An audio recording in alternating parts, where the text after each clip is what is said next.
बालनजीले कति बोल्नु हुँदो रहेछ किनकि धेरैले भन्थे बालन बोल्नुहुन्न अब प्रधानमन्त्री बनिसके पश्चात तपाईसँग संवाद गर्दा गर्दा उहाँको कति खुल्नुभयो कति चाहिँ अब यो संवाद भयो फिल्मी प्रश्न होइन यो एजेन्डामा बोल्ने कुरा एजेन्डामा हाम्रो छलफल भयो थोरै प्रधानमन्त्री पूर्व प्रधानमन्त्री विरुद्ध सम्पत्ति शुद्धिकरण लाग्दै गर्दा सबै जेल जाने सम्भावना उत्तिकै छ अनि अपराध गरिसकेपछि र भोलि तपाईको प्रमाण भेटिसकेपछि अहिलेका प्रधानमन्त्री मात्र होइन अहिलेका बहालवाला मन्त्रीहरू पनि जेल जानुपर्ने अवस्था आउन सक्छ अपराध गर्नेहरू सबैलाई पक्रिँदाखेरि सबैले प्रतिशोध भन्ला भोलि त्यसोको मतलब के कसैलाई नपक्रिने भन्ने हुन्छ त यदि प्रतिशोध हो भनेपछि अदालत गयो भइगयो त गर्नुपर्ने काम गरिराख्नु भएको छ अदालत छ कसैलाई चित्त बुझ्दैन भने अदालत जान पाइन्छ विधिको शासन सबैले मान्नुपर्छ हिजो उनीहरूले गर्दा सब कुरा सही आज अरूले गर्दा सब कुरा गलत भन्ने हुँदैन सरकारले पनि विधिको शासन प्रजातान्त्रिक प्रक्रियालाई अवलम्बन गरी र विधिगत रूपमा सरकारले गरेका काम यदि कसैलाई चित्त बुझ्दैन भने अदालत जाने बाटो खुला छ प्रतिशोध भयो भन्नुहुन्छ उहाँहरूले भन्नुभएको छ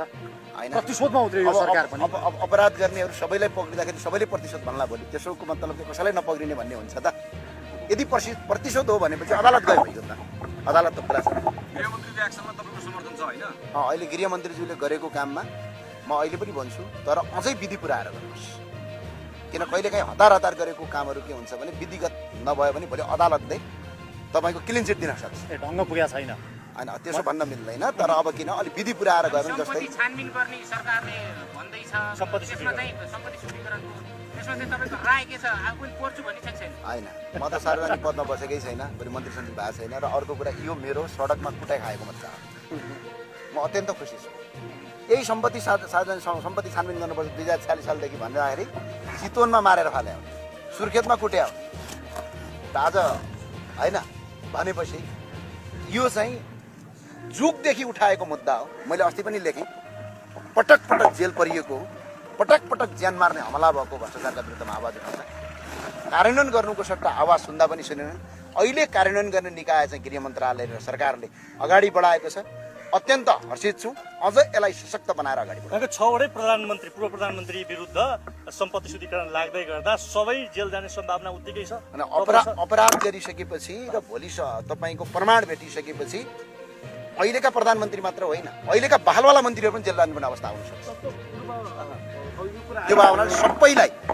सबैलाई मेरो जिल्ला जुम्लामा मात्रै अहिले 4000 मान्छे सहकारी ठगीबाट पीडित छन् ती सहकारी ठगहरूलाई पक्राउ गरेर उनीहरूको जायज जत्थाबाट सम्पत्ति असुलुपर गरेर र सहकारी पीडितको पैसा तिराउनुस् सरकारबाट पैसा दिने होइन कि जो ठग हुन् तिनीहरूको सम्पत्ति बेचेर तिनीहरूको 3 पुस्ते सम्पत्ति असुलुपर गरेर पीडितको पैसा असुलुपर गर्नुस् भनेर आज प्रधानमन्त्रीले सुझाव दिए अपराध गर्नेहरू सबैलाई पक्रिँदाखेरि सबैले प्रतिशोध भन्ला भोलि त्यसोको मतलब के कसैलाई नपक्रिने भन्ने हुन्छ त कसैलाई चित्त बुझ्दैन भने अदालत जान पाइन्छ विधिको शासन सबैले मान्नुपर्छ हिजो उनीहरूले गर्दा सब कुरा सही आज अरूले गर्दा सब कुरा गलत भन्ने हुँदैन छवटै प्रधानमन्त्री पूर्व प्रधानमन्त्री विरुद्ध सम्पत्ति शुद्धिकरण लाग्दै गर्दा सबै जेल जाने सम्भावना उत्तिकै छ अनि